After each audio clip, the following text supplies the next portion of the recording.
আসসালামু আলাইকুম।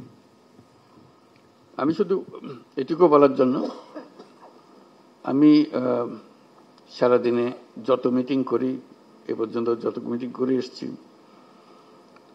সবচেয়ে বেশি আনন্দ পাই যখন আপনাদের সঙ্গে এরকম বসার সুযোগ পাই, আলাপ করার সুযোগ পাই। কারণ এখানেই সবাই মিলে বাংলাদেশের প্রকৃত ভবিষ্যৎ রচনা করা হচ্ছে। এটা আমাকে শিহরণ জাগায় যে এরকম একটা কাজে আমি জড়িত হতে পেরেছি, নিজেকে যুক্ত করতে পেরেছি। শুধু আপনাদের কথা শোনার জন্য, এটা কিভাবে আপনারা গাইড করবেন, কোথায় নিয়ে যাবেন। আমাদের উপর দায়িত্ব দেওয়া হয়েছিল সংস্কার করার জন্য। আমরা ঠিক বুঝতে পারছিলাম না কোথায় দিয়ে শুরু করি।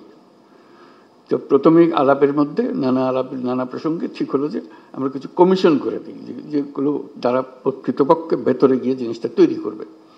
তো এটা দীর্ঘ প্রক্রিয়া, লোক জোগাড় করা ইত্যাদি। শেষ পর্যন্ত আমরা কমিশন করলাম, প্রথম 6টা কমিশন, পরবর্তীতে আরো 6টা। তো তাদেরকে 90 দিন আমরা সময় দিয়েছিলাম দ্রুত গতিতে কাজ করার জন্য। আমরা খুবই আনন্দিত যে তারা করতে পেরেছে। কয়েকটা কমিশন বেশি সময় নিয়েছে, তাতে কোনো অসুবিধা নেই।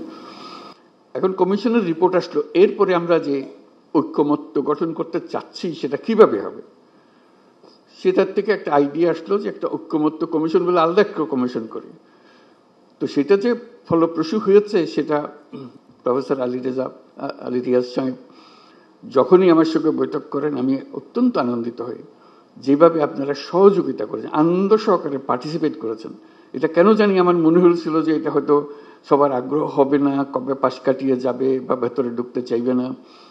আমি অত্যন্ত আশ্চর্য হয়েছি এবং অত্যন্ত আনন্দিত হয়েছে যে কত গভীরভাবে আপনারা এটাতে গিয়েছেন। এবং শুধু ওনাদের সঙ্গে, কমিশনের সঙ্গে আলাপ করে না, নিজেদের ভেতরে আলাপ করেছেন এবং আন্তরিকভাবে বুঝে আমাদেরকে বলার চেষ্টা করেছেন, আপনাদের সঙ্গে বিতর্ক করেছেন কমিশনের সঙ্গে। এবং প্রতিবারই যখন প্রফেসর আলী রিয়াজ আমার সঙ্গে কথা বলে, উনি খুব উচ্ছ্বসিত হন। এটা আমাকে অত্যন্ত হৃদয়ে টাচ করে আমাকে, যে এরকম আগ্রহ নিয়ে সবাই যদি আমরা বসি, নিশ্চয়ই একটু ভালো কিছু এর মধ্যে থেকে আসবে। তো আজকে প্রথম পর্ব শেষ হলো, তো সেটা মহা আনন্দের দিন যেটা আমরা করেছি। দ্বিতীয় পর্বে, প্রথম পর্বে আমরা কি করলাম, এটা যত কিছু ইস্যুজ আছে, যত কিছু রিকমেন্ডেশন, সুপারিশ আছে, তার মধ্যে কিভাবে আমরা একমত হলাম, কারা কোনটাতে একমত হলো, সব মিলিয়ে শেষ পর্যন্ত আমরা জুলাই সনদ করব।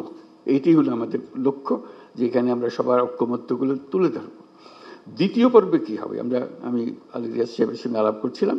দ্বিতীয় পর্বে হলো অনেকগুলো বিষয় আছে, কাছাকাছি এসে গেছি, আরেকটু হলে আমাদের তালিকাতে আরেকটা সুপারিশ যুক্ত হয় ওই ঐক্যমত্যের সুপারিশে। তো এই সুযোগ যেন আমরা হারিয়ে না ফেলি। এই দ্বিতীয় পর্বের আমি যদ্দূর বুঝছি, প্রফেসর আলী রিয়াজ তারা ব্যাখ্যা করবেন যে এই আলাপটা নিয়ে যেটুকু তফাৎ ছিল, দূরত্ব ছিল, সেই দূরত্বকে গুছিয়ে এনে যাতে আমাদের জুলাই সনদে বর্তমানে যতগুলো ঐক্যমতের বিষয় আছে তার মধ্যে যে আরো কিছু যোগ করতে পারে, দেখতে সুন্দর লাগবে। জাতীয় একটা সনদ হলো, অনেকগুলো বিষয়ে আমরা একমত হতে পেরেছি।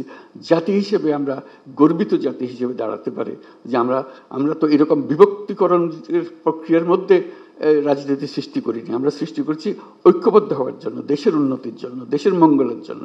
আজকে সেই সবাই উপস্থিত থাকতে পারে, আমি নিজেকে সৌভাগ্যবান মনে করছি। আশা করি আমরা সেই পর্বে ঢুকতে পারবো এবং সেই পর্বে অত্যন্ত চমৎকার একটা জুলাই সনদ আমরা তৈরি করতে পারবো। সবাইকে ধন্যবাদ।